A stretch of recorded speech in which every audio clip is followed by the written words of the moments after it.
You've had this moment before. You know exactly which one I'm talking about. Someone you care about does something that hurts you, and they apologize. They say the right words. They look you in the eyes. Maybe their voice even cracks a little. And something inside you softens because you want to believe them. You want to believe that this time is different, that the apology is real, that the behavior will change. So you forgive. You let it go. You open the door again. And for a while things feel better, lighter, almost normal. But then weeks later, maybe months, it happens again.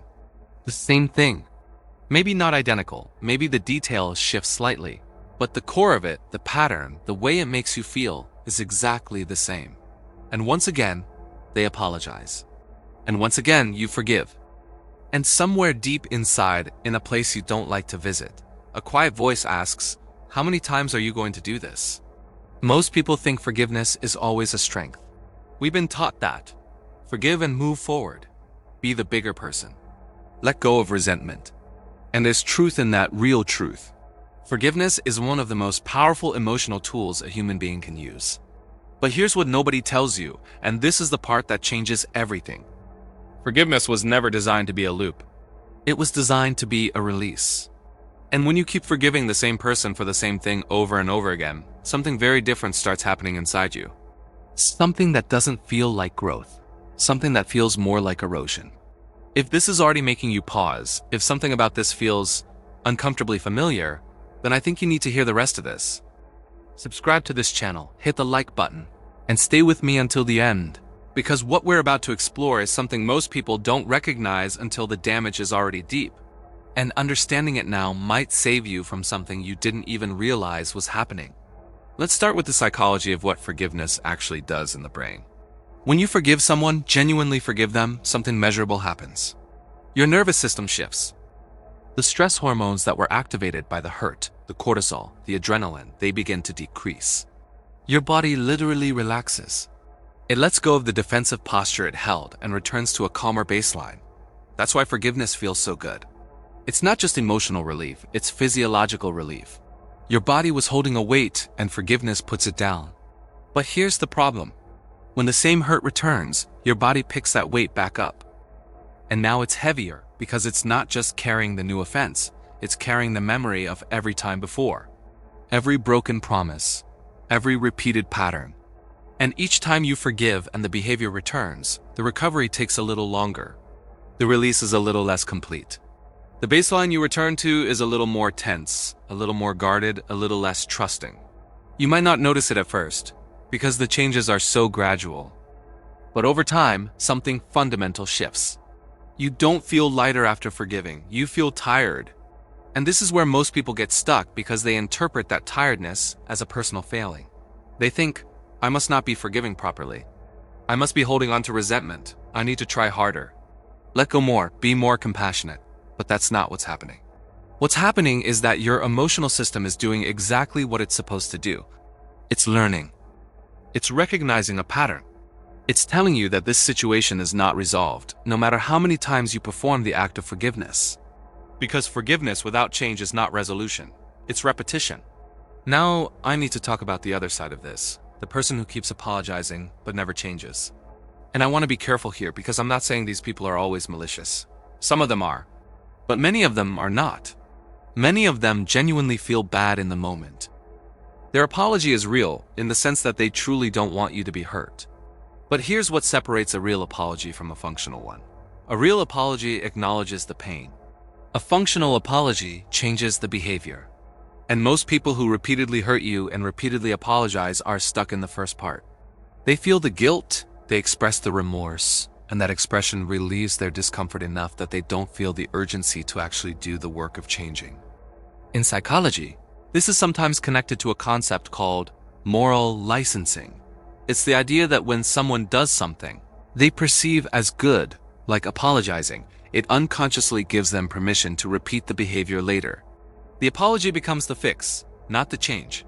And the cruel irony is that they believe they've done the right thing. They feel like good people. Meanwhile, you're the one carrying the cost. Let me ask you something, and I want you to be honest with yourself. Think about someone in your life who has hurt you repeatedly and apologized repeatedly. Now ask yourself this. In all those apologies, How many of them included a specific plan for doing things differently? How many of them came with action, not just words? How many of them were followed by a sustained period of different behavior? If the answer is few or none, then what you've been receiving is not apology. It's management. They're managing your pain just enough to keep you in place. Not because they're scheming, but because the apology has become their shortcut. It lets them skip the hard part, which is actually confronting why they keep doing the thing they keep saying they won't do. And here's what this does to you over time, and this is the part nobody talks about openly enough. When you keep forgiving someone who never changes, your sense of what you're worth starts to quietly adjust. Not in a dramatic, sudden way. In a slow, almost invisible way. Each time you accept an apology without change, you send yourself a small message.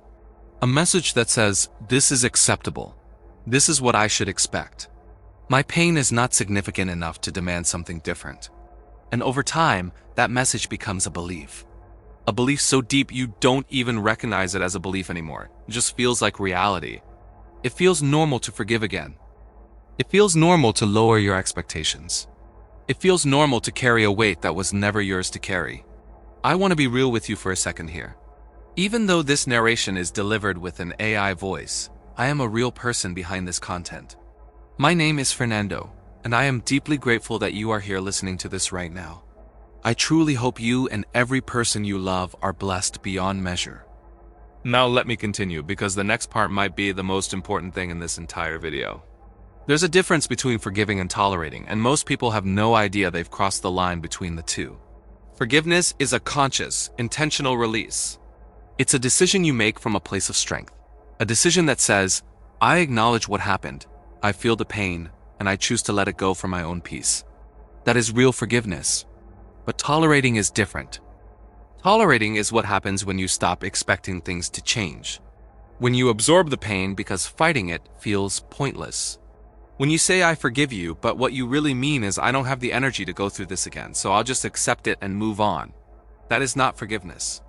That is emotional resignation. And the tragedy is that it often looks the same from the outside. Both look calm. Both look mature. Both look like you've moved past it. But inside, they feel completely different. Forgiveness feels like freedom. Tolerance feels like weight. And if you've been confusing the two for long enough, you might not even remember what forgiveness is supposed to feel like. And here's where this connects to something even deeper. Something about how we learn to function in relationships in the first place. Many people who fall into this pattern of repeated forgiveness didn't develop it randomly. They learned it. They learned it young. They learned it from watching a parent forgive the other parent over and over. They learned it from being told that love means putting up with things.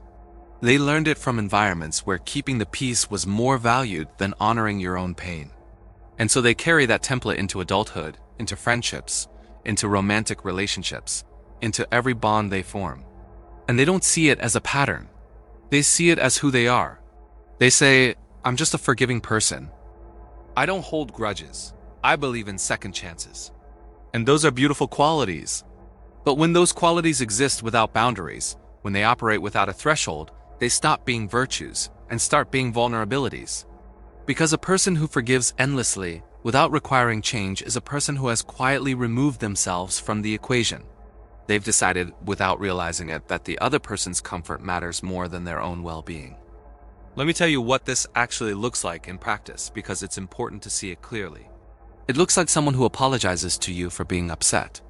Someone who says sorry for bringing it up instead of sorry I keep going through this. It looks like someone who rehearses what they're going to say before a difficult conversation. Not to be clear, but to make sure they don't upset the other person too much. It looks like someone who carries resentment in their body, in their sleep, in their quiet moments, but calls it patience. It looks like someone who has stopped believing they deserve consistency, but hasn't stopped hoping for it.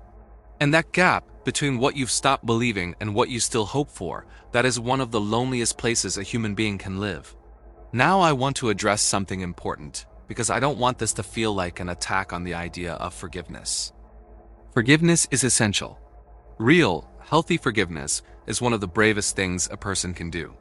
But real forgiveness has a boundary, and that boundary is not cruelty. It's clarity.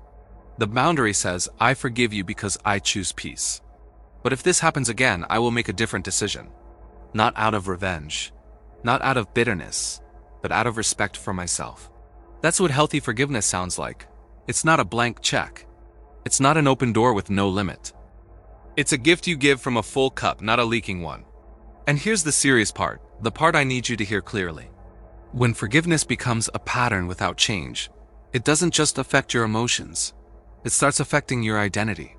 You begin to build your sense of self around being the one who stays, the one who endures, the one who holds things together. And that identity feels noble, but it's actually a trap. Because it means you can no longer leave, not because you don't want to, but because leaving would mean losing the identity you've built. You wouldn't know who you are without the role of the forgiving one. And that, more than anything else, is what keeps people stuck in cycles that drain them. Not love, not loyalty, not hope, identity. They've become so fused with the act of forgiving that stepping away feels like losing themselves. So if you're in this place right now, if something in this video is landing somewhere uncomfortable, I want to offer you something that might feel counterintuitive. Stop asking yourself whether you should forgive. Start asking yourself what you're protecting by forgiving. Are you protecting the relationship? Or are you protecting yourself from the discomfort of enforcing a boundary? Are you forgiving because you genuinely feel at peace? Or are you forgiving because the alternative, standing firm and demanding different treatment, feels too threatening, too unfamiliar, too unlike the person you've learned to be? Because here's the truth that lives underneath all of this. The hardest part of forgiveness is not letting go of anger. The hardest part is accepting that some people will not change, no matter how many chances you give them. And that accepting this doesn't make you cold. It doesn't make you unforgiving. It doesn't mean you failed. It means you finally understood something that took a long time to learn. That loving someone and allowing someone to continuously hurt you are not the same thing. That being kind and having no limits are not the same thing. That walking away from a pattern that damages you is not betrayal. It's the most honest form of self-respect there is. You've spent a long time believing that your ability to forgive was your greatest strength. And in many ways, it is. But strength without discernment becomes sacrifice. And sacrifice without boundaries becomes self-abandonment. And you were never meant to abandon yourself for the sake of someone else's inability to grow. So the next time you find yourself in that familiar moment, the apology, the soft words, the promise that things will be different, before you open the door again, pause. Not to punish, not to withhold love, but to ask yourself one honest question. Am I forgiving because something has truly changed? Or am I forgiving because this is the only way I know how to survive this relationship? And if the answer is the second one, then maybe, just maybe, the most powerful thing you can do is not forgive this time. Maybe the most powerful thing you can do is finally, quietly, and with every ounce of love you've been giving away, give some of it back to yourself.